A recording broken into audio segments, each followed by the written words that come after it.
আসসালামু আলাইকুম, সবাইকে শুভেচ্ছা জানাচ্ছি। মাসুম মাহবুব দেখছেন ওপেন দ্য ইউটিউব চ্যানেল এবং মাসুম মাহবুব ফেসবুক পেজ। নিচে একটা কমেন্ট দেখতে পাচ্ছেন। আমি সবুজ বলেছিলাম মাসুম ভাই, বলছিলাম মাসুম ভাই আপনি ভালো আছেন? আমি ডিউটিতে থাকা অবস্থায় আপনার লাইভ দেখি, কিন্তু রিস্ক হয় বসরা দেখলে জরিমানা করে, তারপরও লাইভ দেখি। এই ভাইদের জন্যই কিন্তু আমি লাইভ করতে বসি।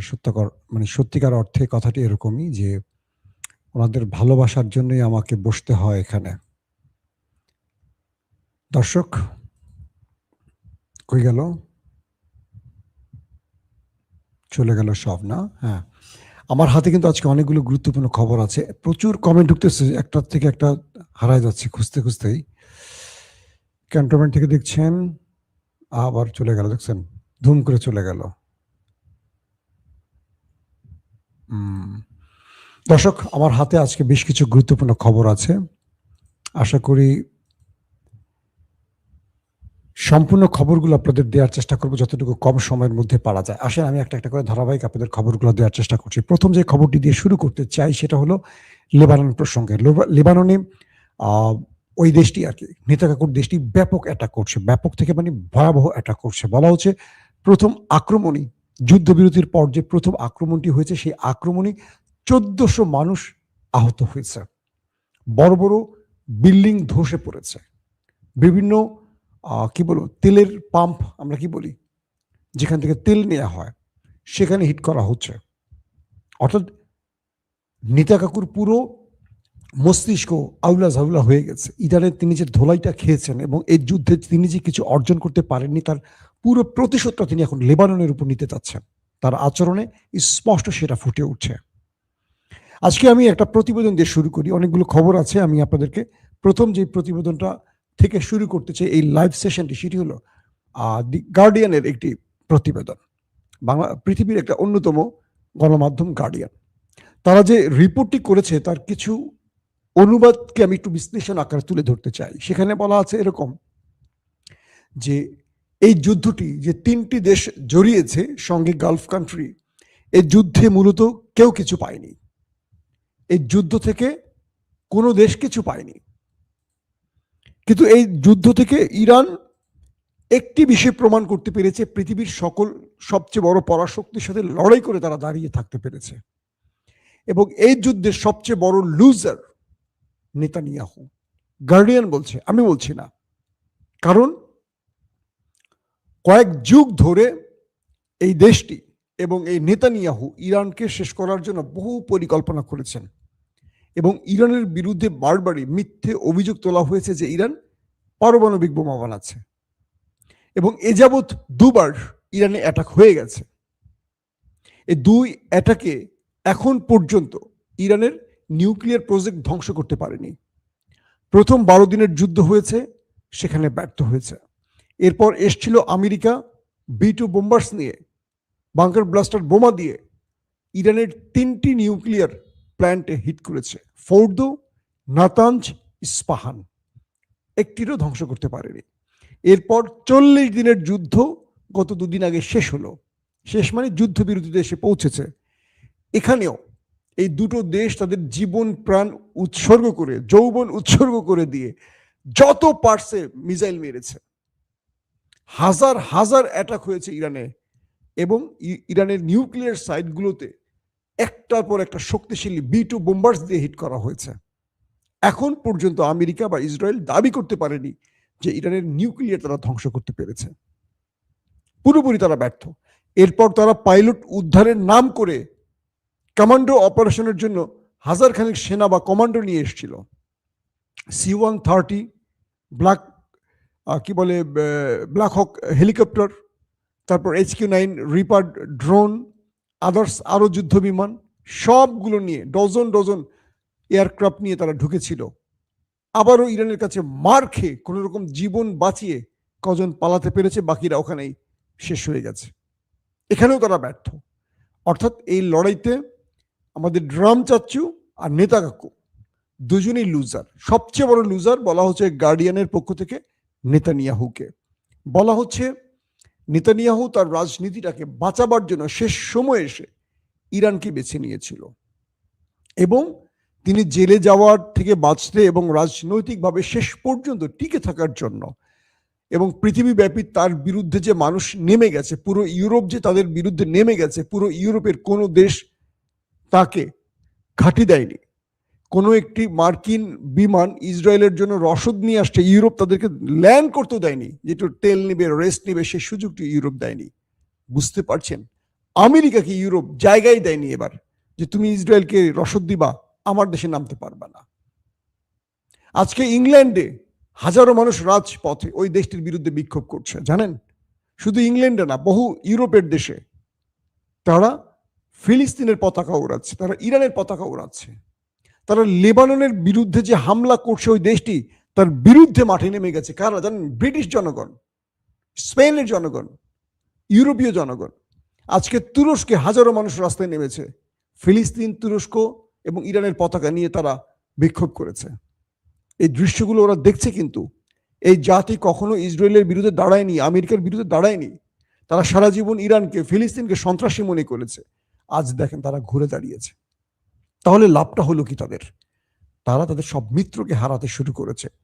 একটা মিত্র, যে ব্রিটিশরা এই দেশটি প্রতিষ্ঠা করেছে, ইসরায়েল নামক দেশটিকে ফিলিস্তিন দখল করে রাষ্ট্র বানিয়েছে, আজ তারা পর্যন্ত সাহায্য করেনি।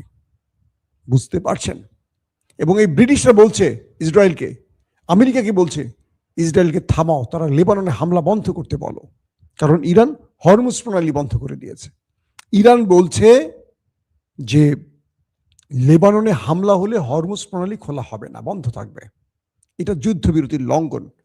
আমেরিকা বলছে ইরান তুমি শান্তি চুক্তি লঙ্ঘন করছো, আমি কিন্তু তোমার উপর বড় রকম অ্যাটাক করবো। ইরান বলছে তুমি হুমকি আরো কয়েকবার দিচ্ছ, দিয়ে তুমি পাকিস্তানের কাছে গিয়ে আমার পা ধরেছ। পৃথিবী জানে তুমি হুঙ্কার দিয়ে তুমি নিজেই আরেকজনের পা ধরো আমাকে বোঝাবার জন্য। পুরো পৃথিবী জানে কে শাহবাজ শরীফকে ওই টুইট ড্রাফট লিখে দিয়েছে, পুরো পৃথিবী জানে। তুমি নিজেকে মুখ দেখাও কিভাবে তোমার দেশের মানুষের কাছে? তুমি আমাকে হুমকি দিচ্ছ, আমি তো বসে আছি। এদিকে দখলদার দেশটিতে ইরানের বিরুদ্ধে আক্রমণের জন্য জরুরি বৈঠক শেষ হওয়ার পর ঘোষণা আসছে যে কোনো সময় তারা ইরানে অ্যাটাক করবে। ইরান পাল্টা জবাব দিয়েছে। ইরানের যিনি সামরিক মুখপাত্র ইব্রাহিম, তিনি বলছে আমাদের ট্রিগারে হাত, বুঝছেন নি? ইরান বলছে আমাদের ট্রিগারে হাত আছে, জাস্ট উপরের নির্দেশ, মানে মুস্তফা খামিনি বা সুপ্রিম কাউন্সিলের নির্দেশ আসা মাত্র ট্রিগার চেপে বসবো। আর এবার আমরা পৃথিবীকে দেখাবো আমাদের ঝুলিতে কত ভয়ঙ্কর মিসাইল আছে। আমরা শত্রুকে একসঙ্গে শেষ করতে চাইনি, তিলে তিলে মারতে চেয়েছি। এখন শত্রুকে আমরা আমাদের সবচেয়ে ভয়ঙ্কর মিসাইল দেখার অপেক্ষায় আছি। আমাদের টোটাল মিসাইল আপলোডেড, জাস্ট ট্রিগারে চাপ দেব, জাস্ট সুইচে চাপ দেব। কে বলছে? ইব্রাহিম সাহেব, মুখপাত্র, সেই ইয়াং স্মার্ট অফিসারটা, মনে আছে যে এক হাতে ড্রিঙ্কস অন্য হাতে সেলফি স্টিক দিয়ে ছবি তুলছিল, সেই ব্যক্তির কথা বলছি। আমার থাম্বনেইলে তার ছবি দেখতে পাচ্ছেন আপনারা। তো গার্ডিয়ান বলছে এই যুদ্ধ থেকে নেতানিয়াহু কিছু পায়নি, পুরোপুরি লুজার। তিনি ইরানকে শেষ করতে এসে নিজে শেষ হয়েছেন, তার দেশটাকে ধোলাই খাল বানিয়ে দিয়েছেন। রাজনৈতিকভাবে তিনি কিছু পাননি। তিনি তার দেশের মানুষকে একটা বার্তা দিতে পারেননি যে তিনি যুদ্ধ থেকে কি অর্জন করেছেন। না ইরানের ইউরেনিয়াম নিতে পেরেছেন, না নিউক্লিয়ার ধ্বংস করতে পেরেছেন, না ব্যালিস্টিক প্রোগ্রাম বন্ধ করতে পেরেছেন, না ইরানের উপরে নতুন করে এমন কোনো বিধিনিষেধ আনতে পেরেছেন যাতে ইরান শেষ। বরং ইরান পৃথিবীকে দেখিয়ে দিয়েছে, আবারও বলছি, গার্ডিয়ান বলছে ইরান পৃথিবীকে দেখিয়ে দিয়েছে দুটো পরাশক্তির সঙ্গে আরো গালফ কান্ট্রি মানে আরব রাষ্ট্রের গোপন সহযোগিতায় এতগুলো দেশ একজোট হয়েও একটি ইরানকে ভাঙতে পারেনি। ইরান আরো শক্তভাবে দাঁড়িয়েছে।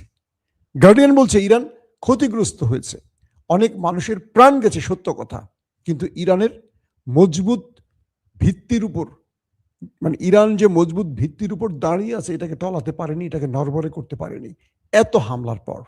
বরং ইরানের রেজিম চেঞ্জের যে বিষয়টি, এটি আরো কঠিন হয়ে গেছে আমেরিকা ইসরায়েলের জন্য।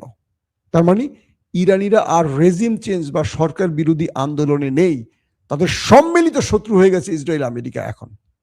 আগে মার্কিন যুক্তরাষ্ট্র বা ইসরায়েলকে সমর্থন করত ইরানের ভেতরে থাকা একটা বিশাল গোষ্ঠী, যারা ইরানের বিরুদ্ধে বিক্ষোভ করেছে, সরকার বিরোধী আন্দোলন করেছে, জ্বালাও পোড়াও করেছে, অজস্র মানুষকে হত্যা করেছে, তারা এখন চুপ। তারা বুঝে গেছে যে সরকার আছে, যে আইআরজিসি আছে, যে সামরিক বাহিনী আছে, এরা জীবন বাজি রেখে এই দেশটাকে রক্ষা করছে শত্রুর হাত থেকে। আর শত্রুরা এই দেশে আসছে তাদের ভালোর জন্য না, তাদের তেল গ্যাস সম্পদ চুরি করতে। ইরানিরা বুঝে গেছে। এখন আর তারা রেজিম চেঞ্জের পক্ষে নেই, যে কারণে ডোনাল্ড ট্রাম্প ওই যে হুমকি দিল না পারমাণবিক অ্যাটাক করবে, তার আগের দিনই বা তার আগের লাস্ট স্টেটমেন্টে বলেছিলেন, ইরানিরা রাস্তায় নামো, যদি না নামো তোমাদের পুরো সভ্যতাকে ধ্বংস করে দেয়া হবে, এটি তোমাদের জন্য লাস্ট সময়। একজনও ডোনাল্ড ট্রাম্পের জন্য রাস্তায় নামে নাই, ইসরায়েলের ডাকে নামে নাই। তো এই লড়াইতে পুরোপুরি লুজার হয়ে গেছেন মিস্টার নেতানিয়াহু আর সেকেন্ড সারিতে ডোনাল্ড ট্রাম্প। দুজনের রাজনৈতিক ক্যারিয়ার এখন সবচেয়ে বড় হুমকিতে পড়ে গেছে, কারণ এই লড়াই থেকে তারা কিচ্ছু নিতে পারেনি, বরং সব হারিয়েছে। হরমুজ প্রণালী, যেটি আমেরিকা বারবার চ্যালেঞ্জ করেছিল, এটি তারা দখলে নেবে, ইরানকে হটাবে, ইরানকে এক চুল সরাতে পারেনি, বরং মার্কিন যুক্তরাষ্ট্রের সবচেয়ে বড় দানবীয় যে এয়ারক্রাফট ক্যারিয়ার রণতরী Abraham Lincoln, Gerald R Ford এবং জর্জ ওয়াশিংটন, তিনটি পর্যন্ত পালিয়ে গেছে এবং সবগুলো আহত হয়ে কোনোটা গ্রিসে, কোনোটা পোল্যান্ডে গিয়ে আশ্রয় নিয়েছে। ইরান সবগুলোকে মাইট দিয়েছে, আগুন জ্বালিয়ে দিয়েছে হিট করে। যে এয়ারক্রাফট ক্যারিয়ারে ইরান হিট করবে বলেছিল, সে হিট করে ছেড়েছে, একটাও এখন ইরানের ধারে কাছে আসে না ডরে। বুঝতে পারছেন? ডোনাল্ড ট্রাম্প তার বাহিনীকে বলেছিলেন ইরানকে ঘিরে ফেলতে, ইরান যুদ্ধবিরতি লঙ্ঘন করেছে, এখন আবার সুর পরিবর্তন করছেন। কি জন্য? তারা এখন পাকিস্তানের কাছাকাছি চলে এসছেন, ইরান এবং আমেরিকা। আজকে মার্কিন অ্যাম্বাসেডর যিনি পাকিস্তানে আছেন, তিনি পাকিস্তানের যিনি স্বরাষ্ট্রমন্ত্রী মহসিন নাকভি, তার সাথে বৈঠক করেছেন। পুরো পাকিস্তানকে নিরাপত্তার চাদরে ঢেকে ফেলা হয়েছে এবং দুই দেশের বৈঠক কালকে শুরু হচ্ছে। আজকে তারা পাকিস্তানে নামবেন। পাকিস্তানের বিভিন্ন পয়েন্টে নিরাপত্তা বাহিনী বাড়ানো হয়েছে, কারণ পাকিস্তানের ভেতরেও প্রতিবেশী শত্রুরা বিভিন্ন রকম সন্ত্রাসী কর্মকাণ্ড করে পাকিস্তানকে সন্ত্রাসী রাষ্ট্রের পরিচয় দিতে চায়। তাই আসিম মনিরের রেজিম, ইরান এবং আমেরিকার তো আসবেন বোধহয় ভাইস প্রেসিডেন্ট জেডি ভ্যান্স, তো এদের সবাইকে নিরাপত্তার জন্য সর্বোচ্চ সতর্ক অবস্থানে এখন পাকিস্তান।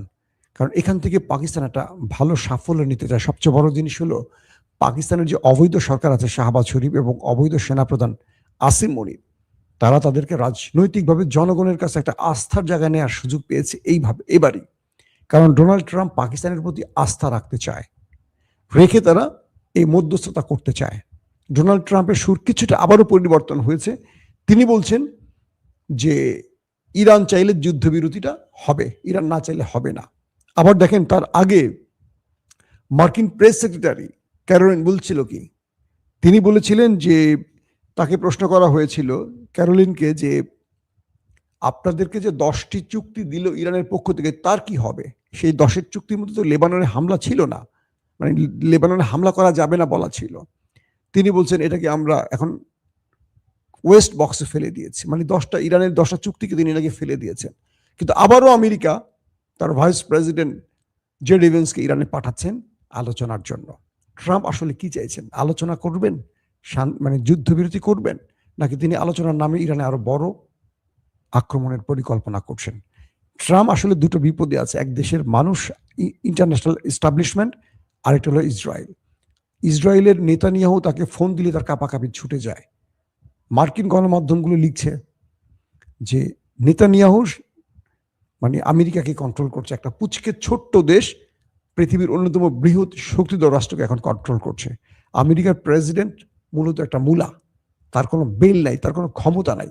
ক্ষমতা হলো ইসরায়েলের হাতে, সে যেভাবে চালায় তারা সেভাবে চলে। এই যে কথাগুলো আসছে বিভিন্ন গণমাধ্যম, এটা সত্যিকার অর্থে প্রমাণ মিলল কখন? যখন আমেরিকা পাকিস্তানের হাত পা ধরে যুদ্ধবিরতি ঘটালো, এরপরই নেতানিয়াহু কিন্তু লেবাননে হামলা করে সেই যুদ্ধবিরতিটা লঙ্ঘন করেছে।